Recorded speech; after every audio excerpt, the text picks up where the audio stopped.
to Boy Party's 25 for 25, where I count down the 25 best films of the last 25 years, the 21st century so far, 2000 to 2025. This is it. This is the end of the series, the end of the list. We have reached number one, my favorite film of the century so far, to the surprise of nobody who knows me well. It is the Coen Brothers' 2009, A Serious Man. Before I talk about this film, which is so special to me, I'm going to just do a little farewell to this series of episodes. It's been really fun doing this throughout the year. I started a little bit late in around April. Didn't give myself a whole lot of breathing room to space out the 25 episodes across the year. I think I've been pretty consistently on a sort of 2 weeks on, 1 week off kind of schedule doing these, which is the way I intended. And you know what? Never say I don't finish a project. I will never set out to start something that I don't think I can finish on time. And I'm making it in just before the end of the year, 20th of December, with the final edition of the series. So I'm pretty proud of myself for that. It hasn't exactly been difficult to sit down and talk about my 25 favorite films of the century, or should I say 25 favorite films of the century, one film per director, because this one film per director rule has been quite integral to how this list has taken shape. I mean, there are some filmmakers who would have appeared on this list multiple times if this rule wasn't in place. I mean, just briefly glancing through the names here, there would have been multiple Greta Gerwig movies. We would have had Little Women as well as Lady Bird. There would have been multiple Richard Linklaters. Before Sunset would have made the cut. Definitely would have been more than one Christopher Nolan film, more than one Wes Anderson film. Damien Chazelle might have gotten La La Land in as well as Whiplash. You might have seen 2 David Finchers. You might have seen 2 Danny Boyles. You might have seen multiple Pixar films. I kind of maintained a 1 Pixar movie rule as well. You could have had multiple Scorsese films. Probably not likely to have more than 1 David Dobkin movie. I think The Judge was enough. But yeah, the list was definitely formed quite significantly by having that rule instilled, and I'm glad I did. I think it allowed for a bit more diversity on the list than just the same 10, 15 directors that I always talk about. I think it was very important that I included filmmakers of color, female filmmakers, people who maybe not be as represented in the last 25 years of cinema that I engage with, but like absolutely need to be seen on a list like this. So it's been a lot of fun doing this. I hope you've enjoyed listening to me waffle, and there's going to be a lot more talk about the last 25 years of cinema, because Shane and I will be doing a special episode between now and January, the Golden Boy Awards for the 21st century so far, where we'll be doing our best actors and supporting actors and actresses and all that for the years 2000 across to 2025, one category for the whole century. So you can look forward to that and hearing some of Shane's takes on the century in movies as well. But we've reached number one on my list. I mean, who, filmmaker-wise, was it going to be other than Joel and Ethan Coen? These are my guys. I have, for the last 10 to 12 years, been pretty concrete in my opinion that they are the greatest living filmmakers in America, at least. The body of work is just unbelievable from the 1980s up until, right now they're still working. Joel is in production on a movie with Josh O'Connor. Ethan has just released Honey Don't. Let's not speak any more of that. But these guys are, in their, I guess they're hitting their 70s, and they're absolutely incredible body of work. You've got movies in here like Barton Fink and The Hudsucker Proxy in the 90s, Fargo, of course, The Big Lebowski, the 2000s, Oh Brother, Where Art Thou, my beloved Burn After Reading, which comes 1 year before A Serious Man. You obviously have their incredible Best Picture win with No Country for Old Men, and then into the 2010s, they keep the standard up with True Grit, Inside Llewyn Davis, Hail Caesar, I'm a little cooler on, but still, Ballad of Buster Scruggs has a lot of merit. And then they split after that. Joel gives us The Tragedy of Macbeth, which, if you're a Macbeth head, you'll like that.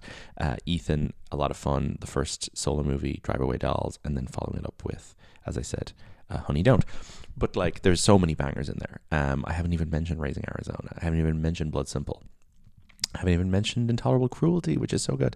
A Serious Man, for me. It's the number one, absolutely. I mean, the next closest one that would have made this list was probably going to be Burn After Reading. but this is the best film I have ever seen in my entire life. I think that A Serious Man incorporates so much of what I love about cinema and about humanity and how I feel all the time and the people in my life and how they behave and how I behave around them. I think it's just an unbelievably spot-on character study of a type of neurotic character that I associate with, that I relate to, that I see all around me all the time, a type of impending doom, a type of attempt to engage with a higher power, a meaning in life, something spiritual, but perhaps not. It's all in here, folks. It's A Serious Man. It's so good. If you haven't seen it, please sit down and watch it. It's about an hour 50. It is not going to take up too much of your time. It features 4 or 5 of the best performances ever seen on screen, an incredible script, looks absolutely gorgeous, shot, of course, by Roger Deakins, and the score by Carter Burwell. It's unbelievable.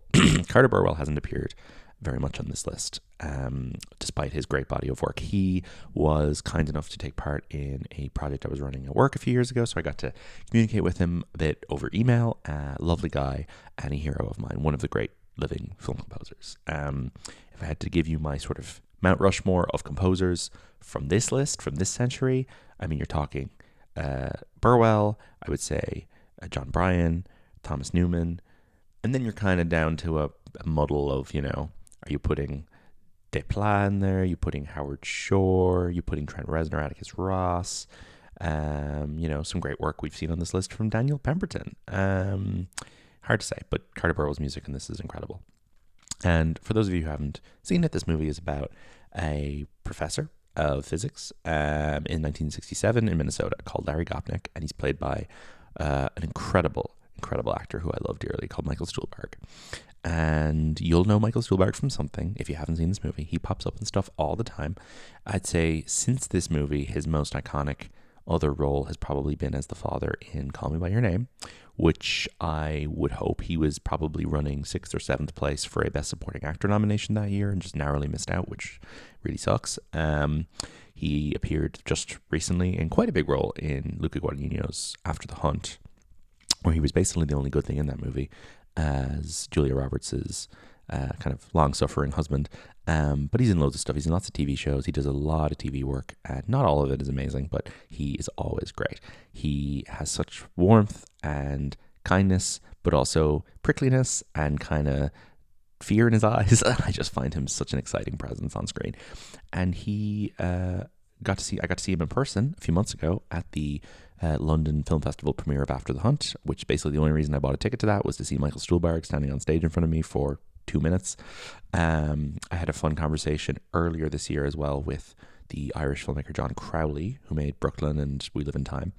I was chatting to him and I asked him about directing Stuhlbarg in a Broadway production of a Martin McDonagh play, and he told me some funny anecdotes about Michael Stuhlbarg. So he's just my guy. I love him so much with all my heart, and this is the performance of the century for me. He is unbelievable in this, and he covers a full range of emotions, from getting stoned with the beautiful neighbor Amy Landiker to having to kind of confront his mortality and risk of losing his job and deal with these kind of run-ins with students, neighbors, his own children, his brother. Oh my God, he does it all in this movie. He did get a Golden Globe nomination for Best Actor in a Comedy or Musical, which is kind of amazing that he pulled that off and that the movie pulled off its award success. I really feel like this movie kind of rode on the coattails of No Country for Old Men in a way that is very impressive and that they would not have been able to pull off in any other year. And that it got a Best Picture nomination at the Oscars. And 90% of people I would tell this is my favorite film, they would go, I'm talking about non-cinephiles, right? People who don't really engage with the Coen Brothers. I'd say, my favorite movie, it's A Serious Man. And they go, I don't know what that is. That must be some obscure tiny movie. And it's like, guys, this was nominated for Best Picture, right? This was nominated against Avatar. This is not an obscure movie. This is a Hollywood studio film that got multiple Oscar nominations. But nobody believes me. But anyway, Larry Gopnik, he's a professor of physics living in Minnesota in the 1960s, loosely based on the Coen Brothers' own childhood. And this movie is very entrenched in, I guess, Jewish community, Jewish faith, Jewish ideas around engaging with God and engaging with your local rabbi, your church, your community. It's kind of trying to dig into something in the psyche of the 1960s Jewish man, who I'm assuming the Coen Brothers based on their own father to some extent, who has kind of lost his way and terrible things are happening to him and he's wondering why. And it's, I think, kind of based on the Book of Job. There's a lot of very like biblical bad things in this movie, right? I first saw this film in about 2014. And I kind of got it. I think I was like, this is good, but I need a little bit of time to like let this sit with me. And I remember recommending it to my friend in school, and he went and watched it, and he got it straight away. And I remember him coming back to me, like quoting the movie. He was quoting Cy Abelman, going, "Larry, you are jesting," and all this. And I was like, okay, this guy gets it. So there's obviously something here to get. And I remember I went back and watched it again in 2017. And this was around the time that I was really, really intensely into the HBO series The Leftovers. And there's a lot of overlap between Serious Man and The Leftovers. The Leftovers is also presenting this kind of modern day biblical tale, parable of like terrible things befalling these people and how they react and how they choose to take a direction with their faith and belief and all this. And I think that something clicked in my brain when I was, 19 turning 20 of like, oh yeah, this is how my atheism manifests. And I really, really fell in love with both that TV show and also this movie. And I watched this movie, I think, 4 times in the calendar year 2017. And I got the poster printed and I put it on my wall.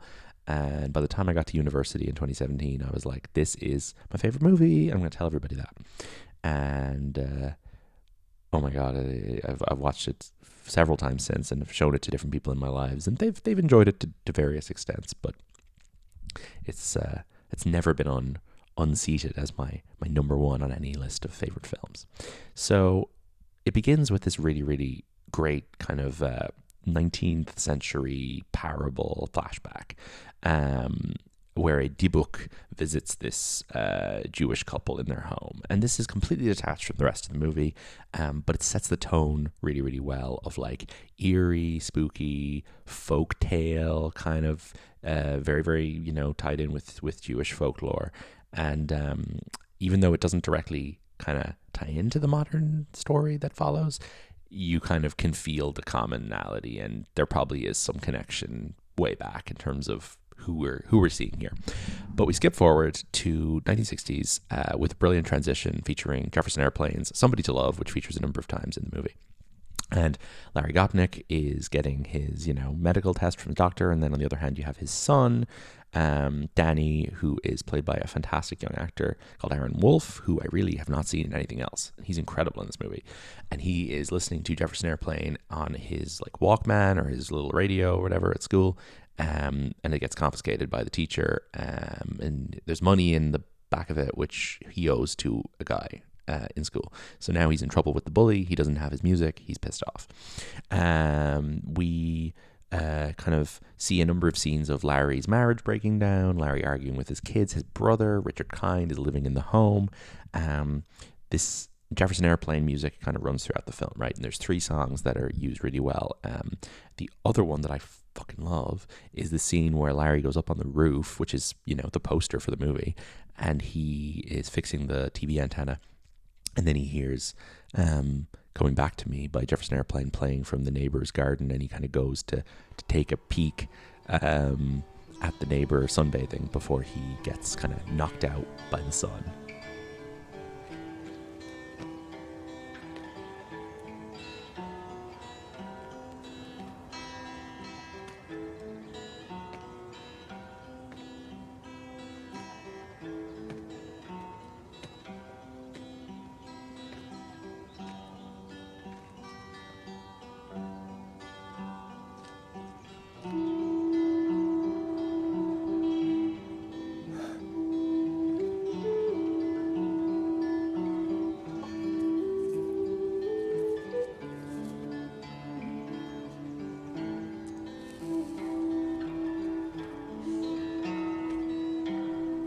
So there's that song, there's Somebody to Love, and then there's a third song called Today, which is used later in the film, another amazing Jefferson Airplane song. Needless to say, I got really into the music of Jefferson Airplane around the time that I got really into this movie. Larry's wife is leaving him for a local man called Cy Abelman. And Cy Abelman is, I do not exaggerate, one of the most iconic characters in modern cinema, in my opinion. The corner of the internet that I occupy, and Twitter, is incredibly dominated by Cy Abelman memes and references, and I see Cy Abelman's face probably 3 times a week. So maybe you don't live in that space, listener, but I do. Fred Melamed plays this character. He's a great actor. You might know him from stuff like Curb Your Enthusiasm.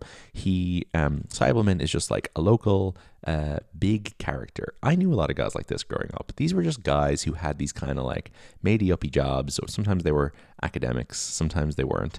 And they're loud, and they have incredibly loud faces, and they are kind of pseudo-intellectuals of a certain type, and everybody knows them, and they are on some weird level very attractive.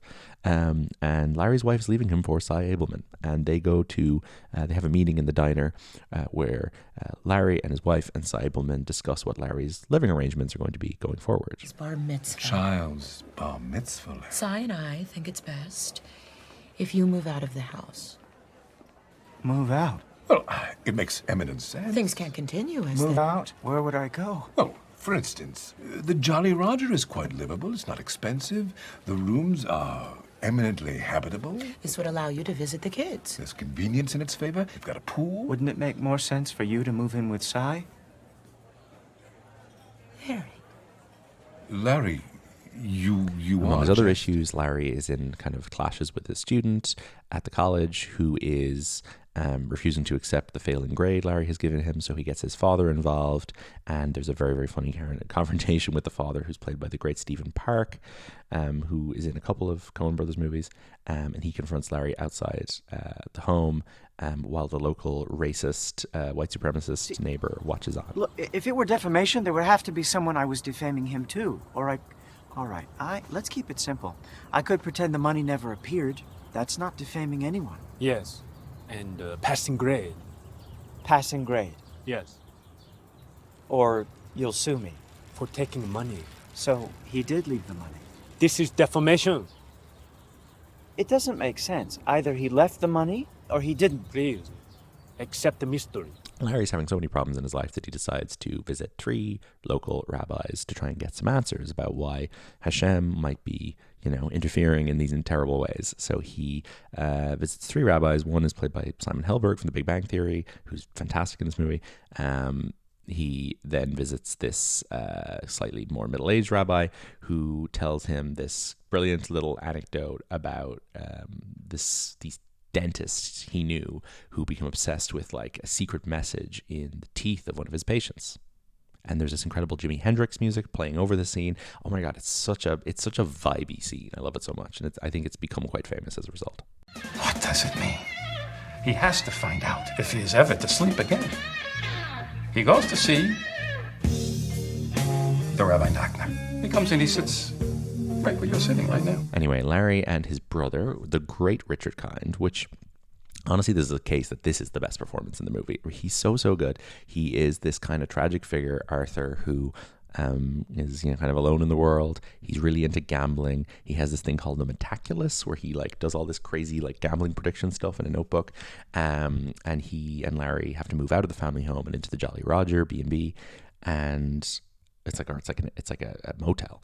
And Arthur gets done by the police, and you can kind of tell that there's something going on here in terms of him being gay, and that's an issue as well, and the gambling's a major issue. But he's such a tragic character, and a lot of the movie he's played for laughs, where he's in the toilet draining his cyst, but there's a fantastic really heartbreaking scene where Larry wakes up in the middle of the night and Arthur is running out of the room sobbing, and like Richard Kind voices Bing Bong in Inside Out, and I think Bing Bong in Inside Out is kind of based on Arthur in A Serious Man, because he does this similar thing where he like runs away sobbing in this way that's very tragicomic like every few minutes. And anyway, he runs outside of the room.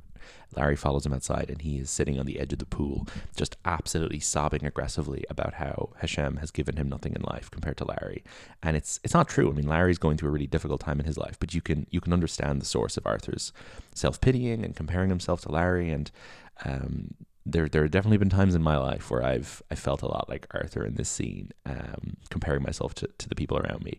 And I've connected so much to this scene over the years and gone back to it, and it moves me so much. And I have this still of Arthur and Larry at the pool has been my header image on Twitter for 10 years now, and I don't think I'll ever change it, although I should be getting off Twitter because it's an evil website. But this image is so iconic. I love it so much. I'm going to get it framed and put it on my wall. It's the most beautiful shot in the entire film of the two men by the pool embracing. Simon's given you. What has he given me? He hasn't given me shit. Arthur, what do I have? I live with the Jolly Roger. You have a family. You have a job. Hashem hasn't given me shit. He hasn't given me bupkis. It's not fair to blame Hashem, Arthur, please. Please calm down. Sometimes you have to help yourself. Hashem hasn't given me shit. Now I can't even play cards. Larry has then a sort of what turns out to be a dream sequence of sending Arthur away to Canada with a bit of money in a little sailboat to escape the authorities. It ends horrifically before Larry wakes up and we realize that it has in fact been a dream. Larry, I'm sorry, but I said last night. I know. It's okay.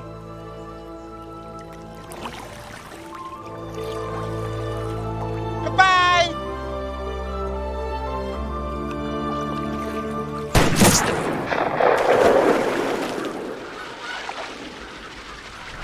There's another Jew, son! Now, the third rabbi that Larry wants to see is this very, very, very old man, and Larry can't get in to see him because his secretary keeps saying he's busy thinking. So eventually, it is not Larry, it is in fact his son, Danny, who is able to get in and see the rabbi because he needs to get back his Walkman. And he goes in to visit the rabbi, and the rabbi just starts reciting the lyrics of Jefferson Airplane, Somebody to Love, and listing the members of the band, and you can tell that he really fucks with his music as well. And this rabbi character has like a lot of Dick Van Dyke at the end of Mary Poppins when he plays the old banker man. Like, there's a lot of that to it. It's really, really funny, and it's a delightful scene. And the truth is found to be lies. But there's a storm brewing, and at the exact same time that Danny's getting ready to give money back to the bully because he finally has his Walkman back with the cash, right? There's this big fucking tornado coming for the school, and Larry gets a phone call from his doctor who wants him to come in and talk about his test results, and will not have the conversation over the phone because it's pretty serious. Oh boy, let me just say that's something I've seen happen in real life quite recently. This is just a horrifying ending. This is one of the scariest endings to a movie ever. And you're cutting back and forth. You have the tornado coming to rip the school apart, Danny staring into the eye of it, and you have Larry getting this horrible, miserable, morbid phone call from his doctor. And that's the note this movie ends on. That is the anxiety that exists inside me, folks, is the ending of A Serious Man. The weather is about to kill us, and we're about to get a call from our doctor that we're dying at the same time. How can you handle it all at once? Well, A Serious Man isn't necessarily a movie that provides the answer to that, but it is a movie that I think illustrates and visualizes and personifies a lot of the way I feel about life sometimes, and trying to be a serious man in a deeply unserious world. I don't know if I've put that quite as profoundly as I attempted to, but anyway.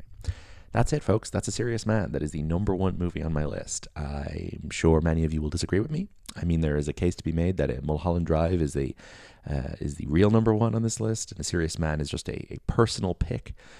But you know what? This movie's great, and I'm not the only one who feels this way. This is many people's favorite film. It's not too left field of a choice. For God's sake, it was nominated for Best Picture at the Oscars. Even they liked it. That's the end of the list. That is my 25 for 25. I hope you've enjoyed it. I am flirting with the idea of doing a 26 for 26, best movies of the 20th century. But we'll see how I feel in January. If I am motivated to do that, I may not be. Do not hold me to it. Regular episodes of Boy Party will continue every Tuesday at boypartypod.com and wherever you get your podcasts. You can follow the show Boy Party Pod on Instagram and Blue Sky. I hope you do. Please keep listening to the show. We enjoy doing it a lot. I enjoyed this series. It was a fun little project for me to do. I was doing it mostly on Fridays where I was working from home, where I had a bit of time to kill in the afternoon. And I really enjoyed it. And I got to revisit some really wonderful films so that I could talk about them with you. So please watch all the movies on my list. They're all really, really good. Even The Judge. Even SpongeBob, I promise. Have a great Christmas, everybody. Bye-bye. Listen, could you come by to discuss these X-ray results? Hello? Yes? Larry, could you come in to discuss these X-ray results? You remember the X-rays we took? We can't discuss them over the phone? I think we'd be more comfortable in person. Can you come in? When? Now? Now is good. I've cleared some time now.